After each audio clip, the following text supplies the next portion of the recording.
Hello and welcome to another episode of Motors for the Masses. And this week we have two little yappy dogs with a very vicious bite. So roll the intro and let's get cracking. Crack.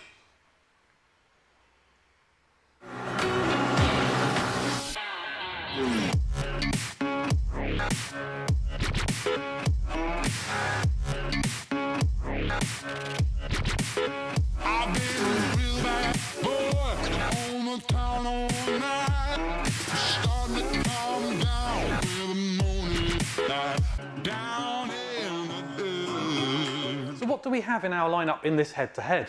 Well, we have the Benelli TNT 125.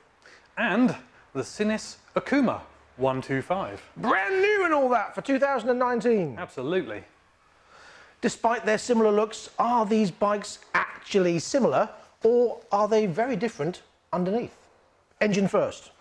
Well, the TNT uses a single-cylinder, single overhead cam, 4-stroke air-cooled double spark engine, which means it has two spark plugs, one on each side, which I imagine means it will burn more evenly and more quickly for better efficiency and maybe even some power, I don't know. Whereas the Sinnis Akuma uses a single-cylinder, 4-stroke, air-cooled engine, but it only has one spark plug in the front there. So pretty much the same then. Yes, apart from having the extra plug. So, power! Well, the TNT has 11 brake horsepower. Aha, well, you see, the Sinnis Akuma has 11 brake horsepower. Oh, okay. The TNT has 7.4 pounds-feet of torque. Well, there you see, the Sinnis Akuma has the same. Oh, I see. Clearly, the extra spark doesn't make extra power. No. Shame. Never mind, move on. Anyway, 5-speed transmission. Yep, got. Okay. Trellis frame. Yep, got. But is it real? Well, no, it's on the Akuma you've got the central frame and the trellis frame for aesthetics. I see. Well, the TNT has a fully functioning and meaningful trellis frame. Does it? Yes. Well, I think the central frame thingy, the bit that goes through the middle, is probably stronger. Maybe? I don't know. I apologise for my sniffing. Hay fever has kicked in. Are you suffering from hay fever? If you are, please write to us at isufferfromhayfever at idon'tcare.com. Exhausts then. I have 2. Aha, loser. I have 3. Envy Augusta Styly. Child. Bell end. Knob cheese. Incontinence boy. Slaphead. Yeah, fair point. Both bikes have the electric start and no kickstart. And both bikes have upside down forks, although the Benelli has ones that look quite a bit more chunky than the Sinnis. Indeed. Chunky. Not so chunky. Both bikes have a monoshock on the rear. Both bikes use 12-inch wheels with a 120 front tyre and a 130 rear. However, the Benelli uses cordial tyres, whereas the Sinnis Akuma uses Yuanxing tyres. However, we both agree that the Sinnis Akuma over here has a nicer wheel. I like the red rim round it, which of course the Benelli has the same, but the wheel shape is nicer and it's gloss as opposed to matte. Prefer the gloss finish. The TNT weighs an enormous, no, I'm only joking, 116 kilograms. Whereas the Sinnis Akuma weighs 120 kilograms. The TNT has a 210mm front disc. Now the Akuma has a 220mm front disc. And both bikes have a 190mm rear disc. And as per the Euro 4 regulations, both bikes have combined braking system. But of course, the Benelli has red calipers, look, and they're black. They're black and they're red, see? However, I also see there's a difference in the knuckle colour. I'm not quite sure if there's a difference in quality. What do you reckon, Malc? Well, the ones on the Sinnis do look nicer, don't they? Do you think there's any difference in quality? I wouldn't have thought so. No. Right, move on. The TNT is 1.77 metres long. The Akuma is 1.79 metres long. The TNT is 755 millimetres wide. Whereas the Akuma is 100 millimetres wider. And the Benelli has a seat height of 780 millimetres. Whereas the Akuma has a seat height of 760 millimetres, and it is slightly shorter overall. So let's talk about the looks of these. Now, despite them being smaller bikes and similar in colour, I think they are actually quite different. They are very different. So starting from the front. Yes, I prefer the Benelli. We've already said we prefer the wheels of the Sinnis. The Sinnis wheels are much nicer. Yeah. I much prefer this 4 headlight arrangement, very much like an insect or a bumblebee type arrangement. I love that. Yeah, this whole piece is nicer than the Sinnis. Yeah, I'm not a fan of that single headlight thing because it's been done on many bikes, but I actually really love those. However, the side profile of both bikes, Yeah. this is much nicer to look at. You think? Absolutely. I love the shape of the tank and the way it flows with this seat design. I love this seat design. I don't like that flat seat thing. Just don't like it. No, I mean, I'll grant you, that tank and seat arrangement makes it feel more comfortable and slightly more like a bigger bike. Right, Whereas yeah. this, you're kind of sitting on it rather than in it on that one. It's a little bit reminiscent of the WK Colt or the WK Demon in the fact that it's got the mock trellis frame and the design of this seat, it's very, very similar. But You know, I like the fact that this one's got the proper trellis frame in red. It looks great.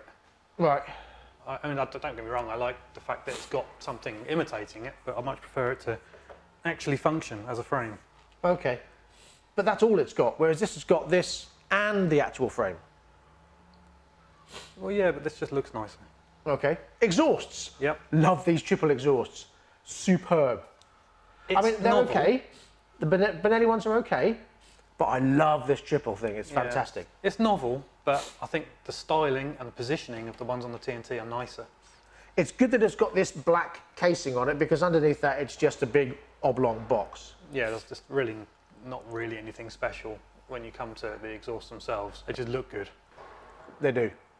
But these look better. They're nice No. and made, they're nice, shiny and positioned well. They're well made and they look okay, but I love this look. Okay. However, I am a huge fan of the MV Augusta Brutale and the Dragster and all that lot. So 3 exhausts.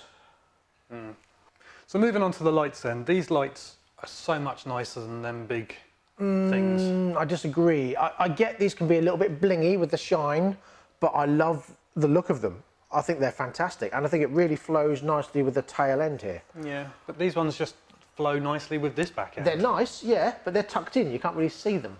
I suppose the purpose of seeing them But is from the back. They're only indicators, whereas yours are everything, because I've got a central tail and brake light, whereas on here you've got your tail lights, brake lights and indicators in those side Yeah, pods. because there's nothing on the back here. No, there's no tail brake light as such. I prefer that. Yeah, it works well here, it's just, it fits. What I don't like is this. No. Now, I don't see why they couldn't have put this bracket on this rear mudguard like they've done on the Benelli. Yeah. That works, because this is unnecessary, it's not required. Yeah, no, I'm not keen on Or just a shorter one. I get that obviously the number plate has to be at a certain distance in line with the wheel, but do away with that and just put a little bracket on there. That would have been better, I I think that's more just avoiding the wheel if you've got suspension travel. Bit of a shame, really. Yeah, that's the only thing that lets it down, looks-wise. Everything else just looks stunning. And the front light. Oh, and the headlight. Okay. Other than that, yeah, stunning. Overall, I prefer the Benelli for looks. Overall, I prefer the Sinnis. But if you were to mix the two, I reckon you'd have something great. If you used a humpy tank and seat arrangement. Well, if you put that and that headlight light. on there and that rear end on here, Yeah, perfect bike. there you go. That's us happy. So, Sinnis, make a phone call, have a word with Benelli, see what you can come up with. No, not really. I prefer this. But let's find out what it's like on the road. Yes. But are we going to do it the traditional way? So, before we take these two bikes out on the road, We thought it'd be fun to pitch them in a head-to-head in a series of challenges. No, it's just me. Obviously. Right then, when do we start? No. Get your own lid. I'll have mine back, thank you very much. So, challenge the first is the start, ride and stop challenge. Indeed, Jamie has to pick up his key, start the bike by waiting for the fuel pump to prime, select first, ride into the box and stop with his front wheel in the box. And it will, of course, be timed, not by the annoying seagulls, but by Malcolm on the stopwatch stroke phone thingy. It's switched off. Brilliant, helpful. 3, 2, 1, go!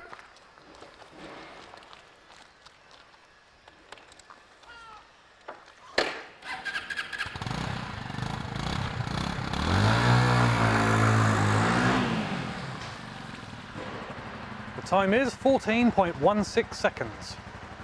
So we have the start and ride and stop on the Benelli TNT. Are you ready? 3, 2, 1, go!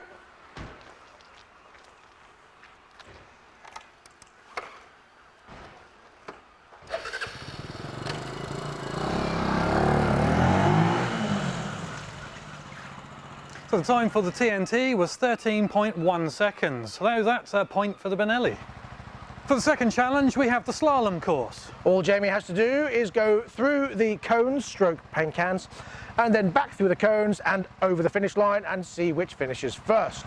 So on the Sinnis Akuma, 3, 2, 1, go!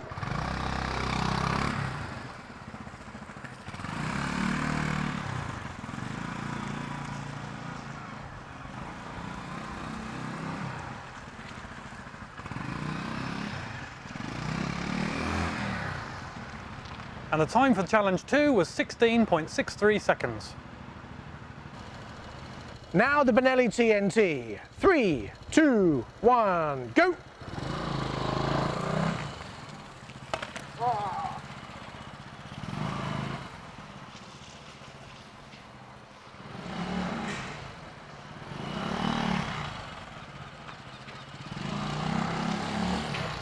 Interesting. The time is? So the Akuma was 16.63, 16.65. Really? Yep. Wow. Penalty point. Yes. Which one felt better on the turns? You asking me now? I'll try again. Jamie! Which one felt better on the turns? I must say that the Sinnis Akuma turned a bit tighter and a bit easier. So the Akuma then. So the slalom time means that the Sinnis Akuma won the slalom by 0.02 of a second. But a win's a win. Vin Diesel would say, it doesn't matter if you win by an inch or a mile. Winning's winning. So that's one for the Benelli and one for the Sinnis Akuma. And a bonus point for the Sinnis Akuma because it handled better. So, on to challenge number 3.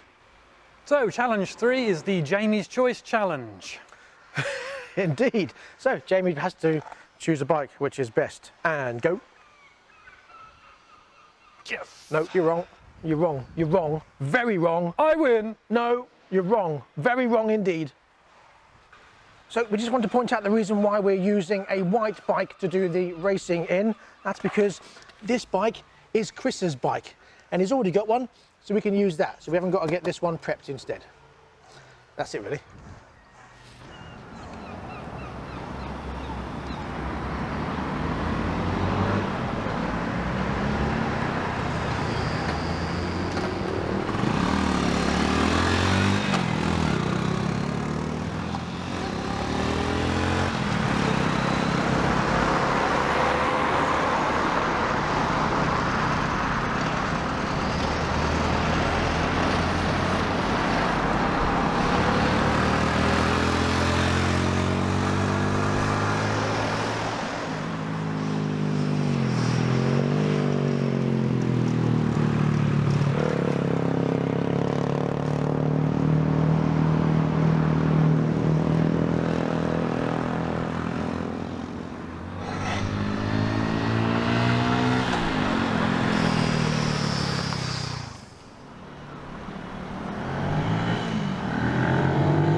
was very interesting. I'm going to get my gear off and then we'll discuss how they both ride. Well, what can I say about both those? Well, I have to say, first of all, you feel like you're sitting in the Akuma and on the TNT by Benelli. I personally prefer to sit in the bike. However, the handlebars are a little bit lower on the Akuma than they are on the Benelli. And it feels better having those handlebars up here rather than down there. Doesn't make any difference to the ride and handling because this handled perfectly well, as you saw out on the road there. And I was very impressed by the way it pulled away. In fact, I would even say that this feels a little bit more rapid in the lower end. Smoothness wise, doesn't seem to be a huge amount of difference at all. And to be honest, speed and acceleration, there isn't that much difference. Tiny bit better on this one, but that one is just as good really. You wouldn't really notice a huge amount of difference. I prefer to ride this one because I like to sit in a bike rather than on a bike. Feel-wise, everything else felt equal. The switch gears felt nice and solid on both the bikes. Everything was easy to use. The gear change, nice and smooth, no notches, no worries about getting it in and out of gear whatsoever. Both performed very well indeed. The forks on the front of this, no different to the forks on the front of that. They both felt really good. There's a little bit more travel on this clutch lever, but of course that is adjustable. But what about that side stand? Ah, yes, the side stand. Well, the stand on the Akuma is a little bit low. And when I was coming round that corner, you may have heard and even seen it catches on the floor. And it's all because when it's up, that little bit that comes out that you push down with your foot, that's what catches. And that is probably something I would definitely want changed. It doesn't bother me really, but someone could get caught out by that if you lean over a little bit too far and you're on the wrong kind of surface and it jumps the back of the bike up. Could be a potential issue, I'm not sure. Other than that, they both performed equally as well. I don't know which one I would choose, which is better than the other. No, I do.